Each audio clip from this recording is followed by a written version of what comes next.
Hello guys, সবার প্রতি শ্রদ্ধা ও ভালোবাসা রইল। সবাই ভিডিওটা বেশি বেশি শেয়ার করবেন এবং চ্যানেলটি সাবস্ক্রাইব করবেন। বন্ধুরা, সবাই ভিডিওটা শেয়ার করবেন আর চ্যানেলটি সাবস্ক্রাইব করবেন। ভিডিওতে দেখানো হচ্ছে আমাদের পেপার মেশিনের ড্রয়ারের শেপ কাটিং করার জন্য আমাদের যে লেদ মেশিনের সেলাই পোস্টটা আছে, সেই পোস্টটাই কিন্তু আমরা নামাচ্ছি এই উপর থেকে। কিন্তু আমাদের এখানে যে ক্যারেন আছে, এই ক্যারেনটা শুধু এক জায়গা দিয়েই চলাচল করে, অন্যদিকে যেতে পারে না। আর আমাদের ক্যারেনটা হচ্ছে চেন কাপ্পার সাহায্যে আমরা এটা ওঠানামা করি।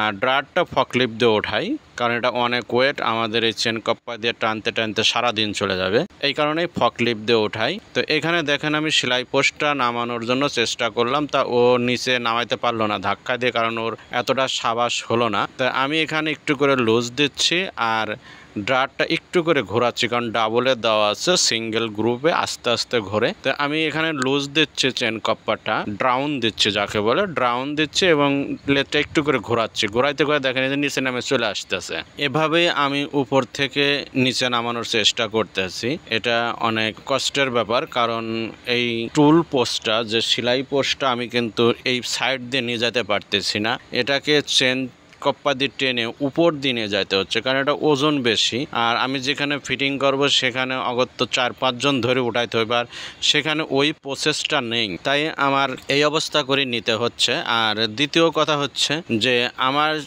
যে উপরে টার্চটা আছে, যে রেল লাইনটা আছে, সেই রেল লাইনটা আমার সেই পোস্ট পর্যন্ত পৌঁছায় না। তো এই কারণেই মাঝপথেই ওকে নামিয়ে নিচ্ছি। নামিয়ে নেওয়ার পর ওকে আমরা সোলিং বাঁধবো। সোলিং বাঁধে 5-6 জন লাগে ট্রাই নিয়ে সেখানে বসায় দেব। তো দেখেন আমি কিন্তু এটা নামাচ্ছি। আসলে এটা একটু রিস্ক হয়ে গেছে, কারণ যেভাবে ঘোরানটা দিছে, এতে ডাটটা কিন্তু ঢালাই সিআই ফেটে যেতে পারতো। এই আসলে এভাবে ঠিক হয়নি কাজটা। তো পরবর্তীতে যখন এই কাজগুলো করব তখন সতর্ক সহিতে কাজ করব, ভুল হতে পারে।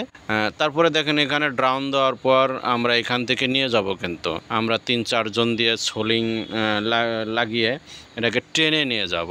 দেখেন যখন একটা ভিডিও তৈরি করি তখন অনেকটা পরিশ্রম হয়, আর ভিডিওটা ওইভাবে তৈরি করতে পারি না যেভাবে আপনারা আসলে দেখলে পছন্দ হয় বা ভালো লাগে, কিন্তু ওইভাবে পারি না। এই কারণেই আমার নিজে হাতেই কাজ করতে হয় এবং সবাইকে কাজ করাইতে হয়। এখন দেখা গেছে ক্যামেরা যদি ধরে রাখতে যাই তাহলে অনেক সময় ব্যয় হয়, আর একজন লোক কাজ থেকে উঠে চলে আসে। তো এই কারণেই আমরা ক্যামেরাটা যেখানে রাখছি সেখান থেকেই আমরা ফোকাস দিয়ে ভিডিওটা করতেছি। তো এত কষ্টের পরেও যে ভিডিওটা করা হচ্ছে, আপনারা সবাই মিলে এই চ্যানেলটাকে সাবস্ক্রাইব করবেন এবং বেশি বেশি শেয়ার করে দিবেন, আর কমেন্ট করে জানাবেন কে কোথা থেকে দেখছেন। তো সবার প্রতি সুস্বাস্থ্য কামনা করে আমি বিদায় নিচ্ছি। আল্লাহ হাফেজ, দেখা হবে অন্য কোনো পর্বে।